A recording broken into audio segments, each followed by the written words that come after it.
ಜೈ ಶ್ರೀರಾಮ್ ಜೈ ಶಿವಲ 75 ದಿನದಿಂದ 16ನೇ ದಿನ. ಬೆಳಗ್ಗೆ ಎದ್ದ ತಕ್ಷಣ ನೀರು ಕುಡಿದೆ, ಒಂದು 20 ನಿಮಿಷ ರನ್ನಿಂಗ್ ಮಾಡಿದೆ, ಆಮೇಲೆ ಸ್ಪಿಂಟ್ ಮಾಡಿದೆ ಒಂದು 10 ನಿಮಿಷ. ವಾರ್ಮಪ್ಪಿಗೆ ಬಾಡಿ ಜಂಪ್ ಮಾಡ್ಕೊಂಡೆ, ಆಮೇಲೆ ಹ್ಯಾಂಡ್ ರೋಲಿಂಗ್ ಮಾಡ್ಕೊಂಡೆ, ಆಮೇಲೆ ಸೈಡ್ ಸಿಟ್ಟಿಂಗ್ ಒಂದು 100 ಹೊಡ್ಕೊಂಡೆ, ಆಮೇಲೆ ಕಿಕ್ ಲಿಫ್ಟ್ ಮಾಡ್ಕೊಂಡೆ ಫ್ರಂಟು ಮತ್ತು ಸೈಡು ಮತ್ತು ಔಟ್ಸೈಡು ಇನ್ಸೈಡು. ಮುಷ್ಟಿ ಡಿಪ್ಸ್ ಒಂದು 100 ಹೊಡ್ಕೊಂಡೆ, ಔಟ್ಸೈಡ್ ಡಿಪ್ಸ್ ಒಂದು 100 ಹೊಡ್ಕೊಂಡೆ, ಡಿಫ್ರೆಂಟ್ ಡಿಪ್ಸ್ ಹೊಡೆದಿನಿ ಒಂದು 30. ವೇಟ್ ಹಾಕಿ ನಾರ್ಮಲ್ ಪುಷಪ್ ಮಾಡಿದೆ ಒಂದು 100. ಸ್ಟಮಕ್ ಎಕ್ಸಸೈಸ್ ಮಾಡ್ಕೊಂಡೆ, ಊಟ ಮಾಡಿ ಮಾರ್ನಿಂಗ್ ಟಾಸ್ಕ್ ಕಂಪ್ಲೀಟ್ ಮಾಡ್ಕೊಂಡೆ.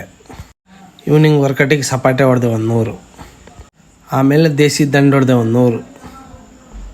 ಬೈಟಾಕ್ಸ್ ಹೊಡೆದೆ ಒಂದು 100. ನೀರಿನ ಟಾಸ್ಕ್ ಕೂಡ ಕಂಪ್ಲೀಟ್ ಆಯಿತು. ಆಮೇಲೆ ಬುಕ್ ಓದಕ್ಕೆ ಸ್ಟಾರ್ಟ್ ಮಾಡಿದೆ. ಸೆಲ್ಫಿ ಟಾಸ್ಕ್ ಕೂಡ ಕಂಪ್ಲೀಟ್ ಆಯಿತು. ಜೈ ಶ್ರೀರಾಮ್ ಜೈ ಶಿವಲಾಲ್.